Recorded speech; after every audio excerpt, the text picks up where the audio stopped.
Cancer, I'm back to do you guys' December reading for 2017. I'm starting with you guys this time because November somehow I only got through Aries, Taurus, and Gemini. So let's start with Cancer, make you guys first up. Let me see if I have any announcements to make. Nope, we're just going to get right into the reading. So Spirit, if you have any messages for Cancer for this month. General, this one wants to come out. How you guys been? I missed you. Miss you guys a lot. And I didn't want to leave you guys this year with nothing. So I'm going to come forward with the thing. With the get down with the get down. Okay, you guys have 4 of these cards. And I'm actually going to start pulling, well, this month I feel like pulling all of your cards at once. So Spirit, if you have any love, romance cards. This one. Okay. And this one. 1 second, I'm almost there. If you guys want to kind of center in your heart chakras, close your eyes, take a few deep breaths with me. This is a general reading, so this is not going to necessarily ring true for every single person, but I have like high faith in the fact that if you've clicked on this video, one of these messages will be for you.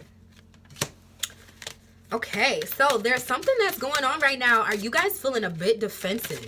All of the cards that you have indicate some sort of, I don't want to say mental turmoil, but some sort of social situation in which you're having to defend yourself. You have the 5 of Swords, the 7 of Wands, the 5 of Wands, and the Lovers, right? And so with you guys being such a passionate sign, I can't help but feel as if there's, okay, so swords always have to do with something that's going on within your mentality, within your mind. This could indicate that there is some sort of petty situation happening where you are perhaps sort of putting your foot on somebody's neck or shitting on somebody unnecessarily, or maybe somebody's putting their foot on your neck or shitting on you with the facts. And it's not it's not coming from a good place. It's coming from a place of ego. As you can see, he's kind of beat everybody else on the battlefield and he just left their ass stinking and took all their swords as a way to be like, I'm the victorious one. Give me your shit. Run your shit. Like that type of energy.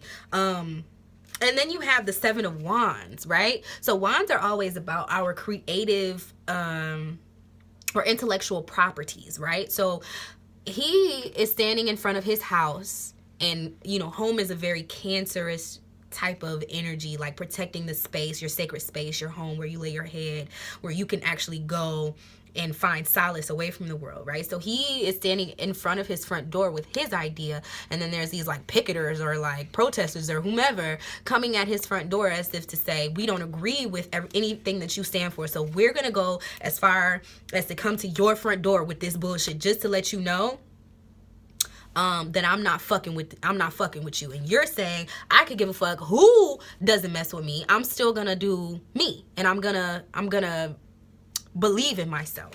And then you have the 5 of Wands, which is like the ultimate petty. Like it's again this energy where you guys are on the battlefield, you're all equipped with the same tools, the same capabilities, yet there's friction. It's like too many chiefs, not enough Indians type of energy. So you guys would know a lot better than I do exactly what these cards sort of equal out to. Although I do feel that there may be some sort of like, if you guys are having issues within a relationship, because the Lovers card did come up. So this could be a business partnership, a relationship, a close friendship, something that allows you and a reflection of you, another person or another entity to sort of reflect back what is going on with you internally, and you do the same for that other person. So I don't know if there's something that's going on within you guys, the social circles, with people that you've made commitments to, with people that you probably genuinely really do feel for, where now, oh, excuse me, I'm so sorry, where now you're feeling this air of combativeness. There's this energy of like defensiveness, like I said before. And whoever this is needs to just cut the shit, because this is never a good place to come from, especially if it's somebody that you really genuinely love and care about. If y'all are bickering or fighting a lot over petty shit, because swords, like I said, is ideas, the stuff that you can totally get over. And I'm an Aquarius with a Gemini rising and a Libra sun. So I understand how sometimes, you know, air signs can be too concerned with the principle of things and not so much with the reality of what's actually needing to happen or what's actually in front of them. So if you're getting into a lot of arguments or fights with somebody over the principle of the idea, just try dropping it for a few days. Let that shit lie. And then come back, state your piece, stand your ground. But don't allow it to put a wedge in between you and this other person. Because truly and honestly, you guys are probably pretty equally yoked. And fighting against each other and making each other the enemy is probably not the best idea. You know, and then the love cards, you have that religious factors. It says, your love life is influenced by your religious upbringing and spiritual path. So maybe this whole thing has something to do with, like I said, the principles, the ideas, the dogmas that we live by. Maybe you are with someone or partnered up with someone where you guys thought that everything, you know, you like each other, you love each other, you thought everything was going to be peaches and cream. The lovers, right? We all want love to be this whole romantic endeavor where it's just we fall into each other's arms and then happily ever after.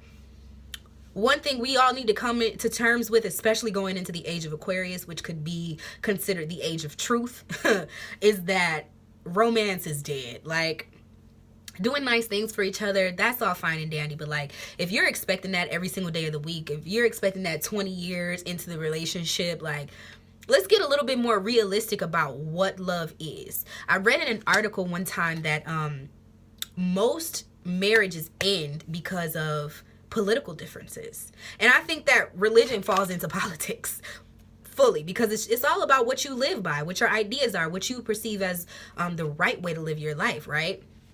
So it says, your love life is influenced by your religious upbringing and spiritual path. Maybe you need to come to terms with the fact that you and that other person might not always be in agreement. And that doesn't mean that your relationship has to end, or that it doesn't mean anything, or that this person is the enemy.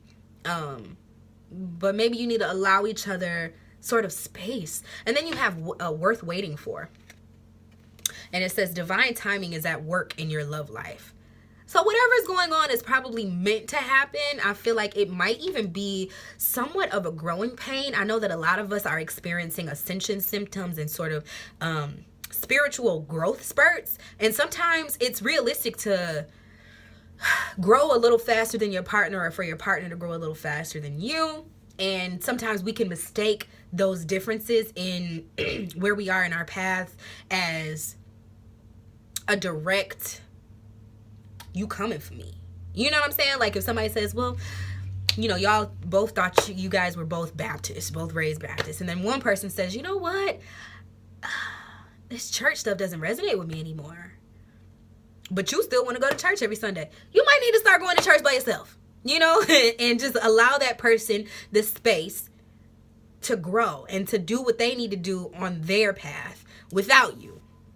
I think that Cancer, the sign of Cancer, can tend to lean towards a little bit more of a codependency than a lot of other signs. And sometimes we hook, you know, you guys hook yourselves into people, or people hook themselves into you because you are dependable, and they expect that every move you make has to be their move too. I don't think that that's healthy.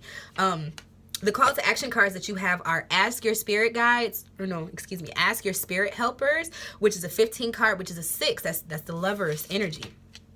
That's tapping into your own divine source so that you can really be of service to the other person that you're in a relationship with, and understand where you need to put your foot down or how you need to move in order to best serve everyone involved.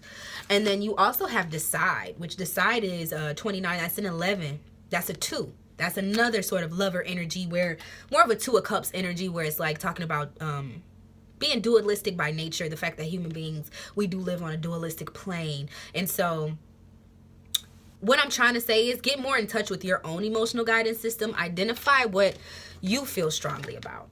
Identify who you are. And that religion, things that we do religiously sometimes don't even fall into the spiritual category. It could be, bitch, I like to get up every day at 10 a.m. and brush my waves out. You know, and now you all of a sudden have a problem with me getting up at 10 a.m. and doing what I do religiously every morning, you know. And us realizing that that doesn't have to mean the end of our relationship or whatever. Like, maybe you just need to give me 10 minutes a day so I can go brush my waves out at 10 o'clock in the morning and just leave me alone. That's what I want for my life. I ask my spirit guides what I should do. And they're moving me every single morning to decide to get up at 10 o'clock in the morning and brush my waves. Bitch, leave me alone.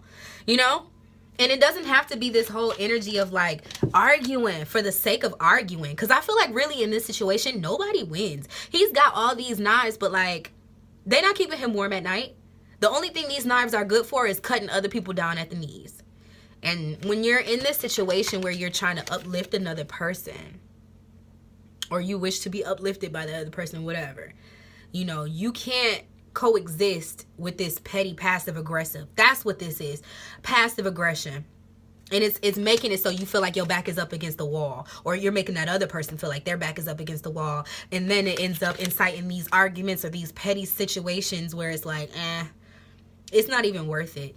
I feel like the union that is to come about, whether that's you staying in this relationship with this person, you getting out, deciding to leave so that you can find peace with another person. You know, if you know that the religious factors are just on two separate ends of something and you need to just leave. I feel like whatever it is that's coming into your space is pure. You see they having all this white and it's of the truth. And it, like they said, it's worth waiting for. Divine timing is at work in your life. So, whew, I would say spend some quiet time in meditation. I always tell you guys that. Ask your spirit guides for help and then listen. Listen. Really follow your intuitive nudges. Do what you know is really true in your heart. I think that Cancer people have one of the most pure connections to their heart chakras. You know, people sometimes call you guys too emotional.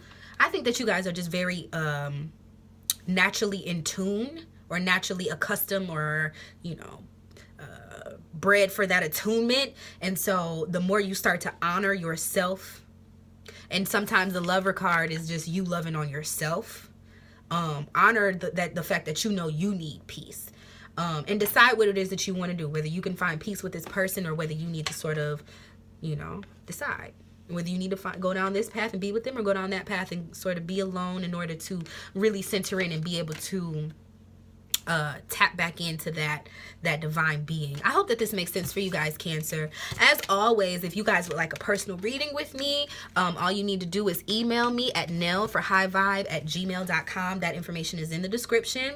Just put, hey, I'd like a reading with you. I do tarot readings as well as astrological chart readings.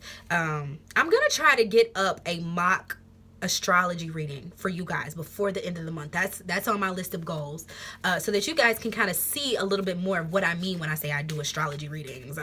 You know, I know a lot of you are not familiar with the workings of a natal chart, blasé. So I'm gonna expose y'all to that.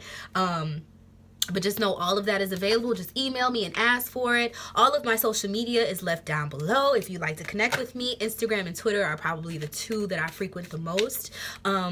And then just keep an eye out for those of you who are interested. You know, I do music. I've been making a lot of moves on that front. So just keep an eye out for my other channel. At the end of this, I'll actually have up on my end card where you can see my music video for my official single, Dreams. So if you could like that and go support that, I would really, really appreciate it.